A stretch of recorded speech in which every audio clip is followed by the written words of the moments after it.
Hello, this is Dr. Kingston, and in this video we will be talking about exocrine secretion. So our objectives here are twofold. Number one, we're going to define what exocrine secretion is, and we will differentiate between three types of it. Okay, then we're going to focus in a little bit on mammary glands, which we usually associate with the reproductive system, but they fit in well with the integument as well. So we will talk about their structure and the hormone pathway that regulates them. All right, so starting off here, just talking about different types of secretion. So we have two types of secretion that our bodies produce. We have endocrine, where cells produce products that are then secreted directly into the interstitial space and picked up by the bloodstream. And then we have exocrine, where the glands are going to secrete something into a duct, and then the ducts carry that to the site where it's going to be used. Typically, we think of endocrine secretion for internal regulation and exocrine secretion for external regulation. Okay? So exocrine secretion is further defined by how the products are released from the cell that makes them. All right? We have three types: merocrine, apocrine, and holocrine. With merocrine secretion, basically what we have is exocytosis. So we have all of these little products here that are made within the cell, here. These are carried up to the cell membrane here in a little vesicle. Okay, that's what they're called, little vesicles.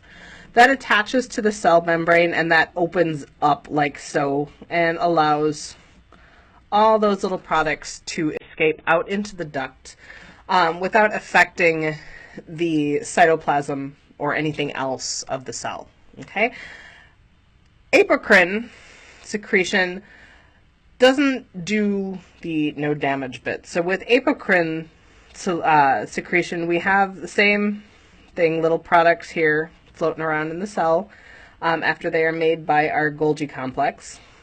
But instead of little vesicles that are attaching to the cell membrane, we have the cell membrane just kind of comes in and pinches itself off like this. So it makes a little packet, and then this little packet is what gets released into the duct.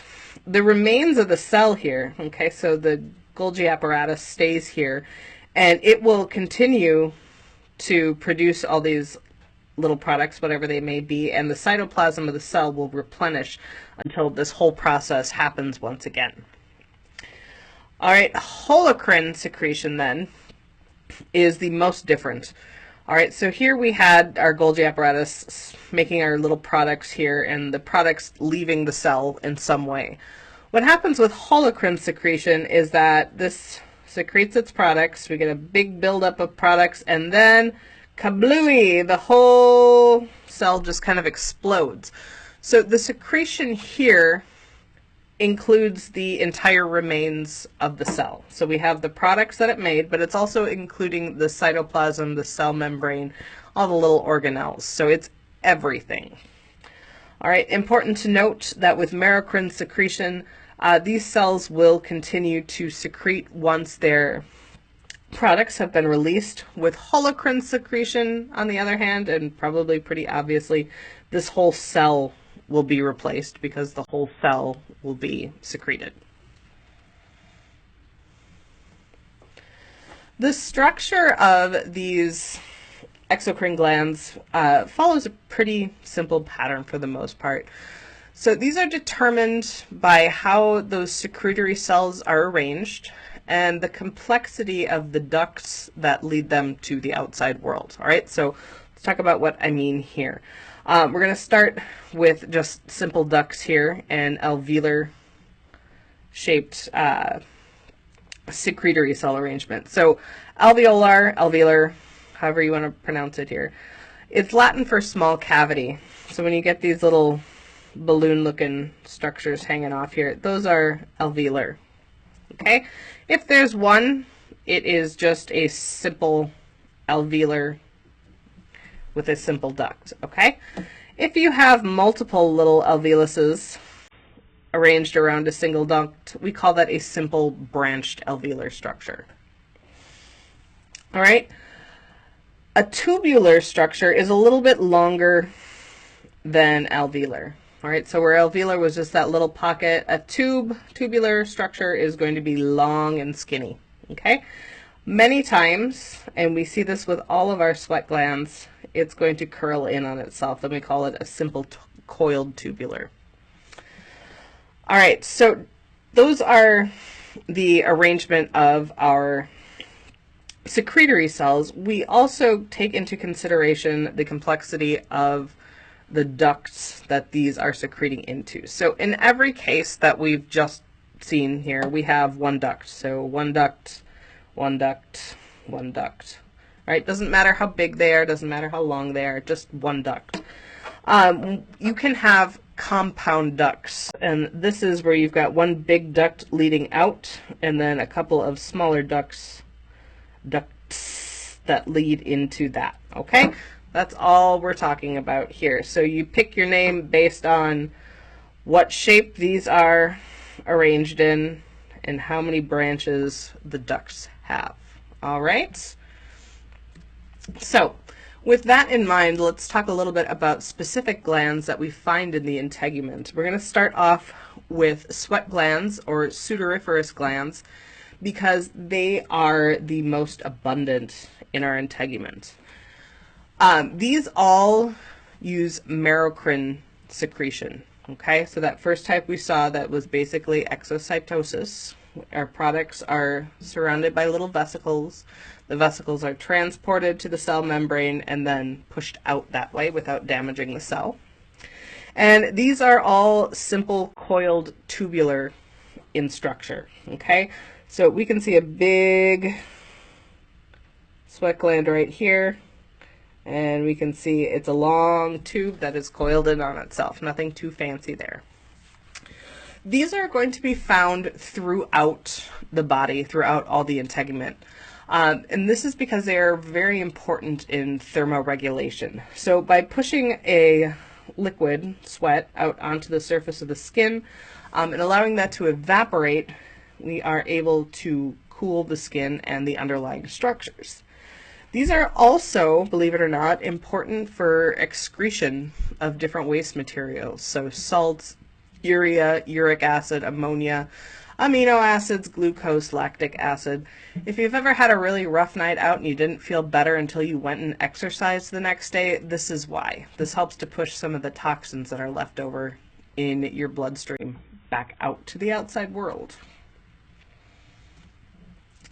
There are two types of sudoriferous glands, and I don't want you to get confused. These are both using merocrine secretion, even though one of them is named apocrine. Okay, I apologize, I didn't name these, but we're going to deal with it.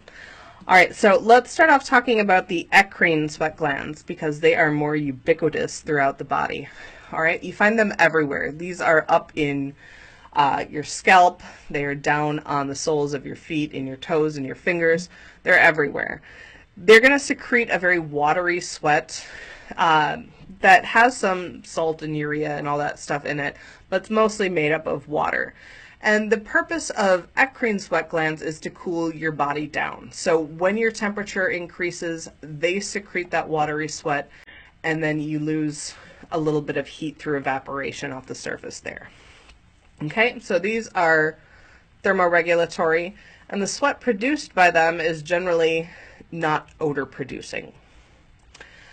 Apocrine sweat glands, on the other hand, even though they use merocrine secretion, we used to think they used apocrine secretion. That's why they're called this.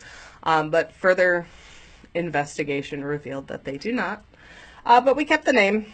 These are a little bit bigger sweat glands that are typically found in axilla, groin, and associated with hair follicles.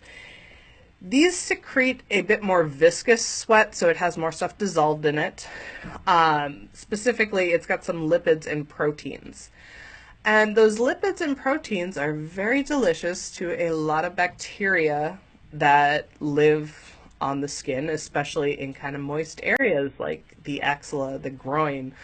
Um, because of this, apocrine sweat tends to be associated with kind of a foul odor. It's not the sweat itself that produces the odor. It is bacterial digestion of some of the lipids and proteins that are in there. All right, this is why different people will smell different amounts, depending upon how much of those proteins or lipids that they have in their secretions here. These are not just thermoregulatory, so they can be, but they are also stimulated by emotional stress or sexual excitement. So when you are going to a new job interview and you are super nervous and your armpits start sweating, those are the apocrine sweat glands. All right. Sebaceous glands or oil glands are different, very different from our sweat glands. Okay, so oil glands, number one, they're producing oil, sebum, which is a lipid secretion.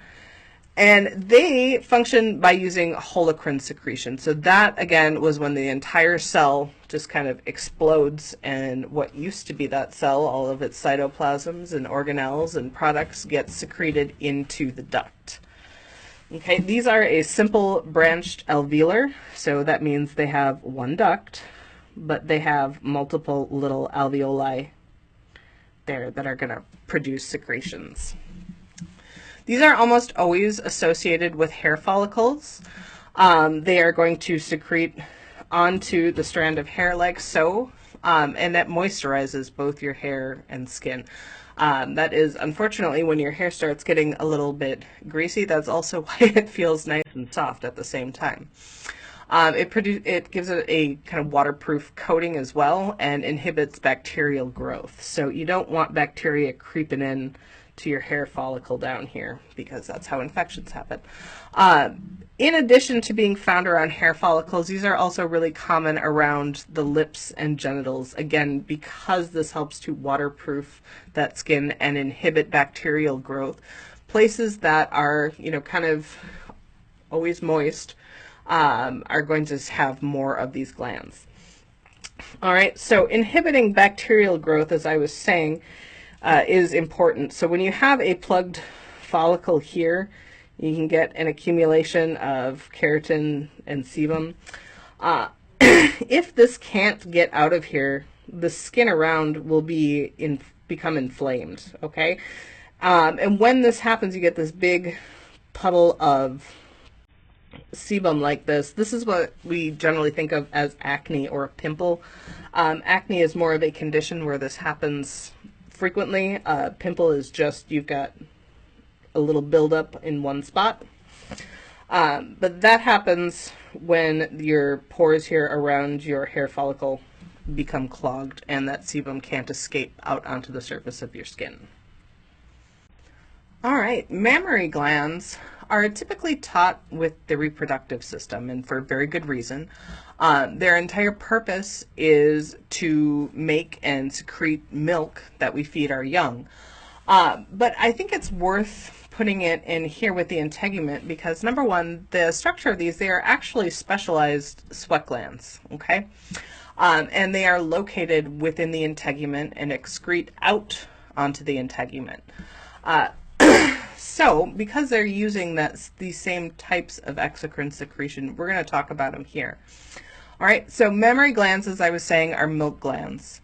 And milk is a compound solution, so it has different things that make up the fluid called milk, okay? So there's fats and sugars, things like that. Because of that, it relies on both merocrine and apocrine's secretion to produce different parts of the milk, okay? So it is a result of multiple glandular products. The glands that produce milk are a compound alveolar in structure, and they are located in the skin and hypodermis of the breast. So usually when we're talking about sweat glands and sebaceous glands, they're sitting here in the dermis, like up here. The mammary glands are going to delve a bit deeper in here, so you can see that they're sitting in the fatty tissue of the breast here in the hypodermis. All right, so let's talk about their structure and how milk moves through them. All right, so milk is produced, secreted by little structures called alveoli. So remember, that means little pocket, and we can find lots of little pockets hanging out here. There are all these little round-shaped things here. Okay, so one little round balloon thing is an alveolus, and milk is produced there. They cluster together to form a big branch of these things called a lobule. So one little dot is an alveolus. A whole cluster of them, like a cluster of grapes, is a lobule. From the alveoli, then, milk will flow into secondary tubules.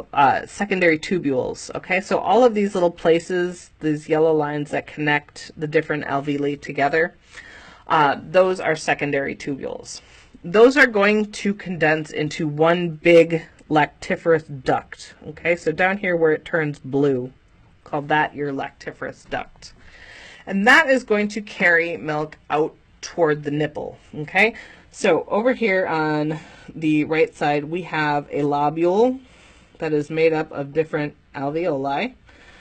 They're secreting into our secondary tubules. Those are all collected by the lactiferous duct, and as it approaches the nipple, that dilates into a wide space here called the lactiferous sinus. So that allows a bit of milk to build up in that space so that when a baby is hungry, it can access it right away. Okay, and then from there, those lactiferous ducts will continue out through the nipple. The mammary glands are regulated a little bit differently from some of the other glands that we've talked about so far. So instead of being regulated by changes in temperature or something like that, these are regulated by a hormonal feedback loop. All right, so first of all, suckling at the nipple is going to stimulate somatic sensory nerves that are going to carry that sensation up to the hypothalamus. The hypothalamus then is going to talk with the posterior pituitary, which is going to produce oxytocin. And it's also going to talk with the anterior pituitary gland, which is going to produce prolactin. That prolactin is going to stimulate milk production. And oxytocin is going to stimulate letdown or ejection of the milk that is already in the lobules. Okay? So again, suckling is what alerts the hypothalamus. The hypothalamus talks to the pituitary, to the posterior pituitary. It says, hey, make some oxytocin. Oxytocin stimulates letdown of milk that's already been made. And it also talks to the anterior pituitary, says, hey, anterior pituitary, make some prolactin. And then prolactin will continue to stimulate milk production. And because this is always good to bring our different sessions back to one another, regulation of milk production is an example of what kind of feedback loop?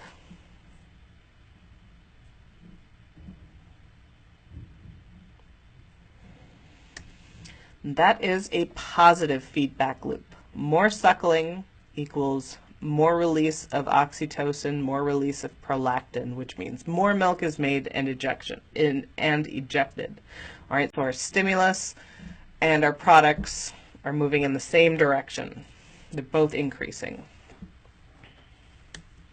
And that is going to bring us to the very end. Thank you for joining me.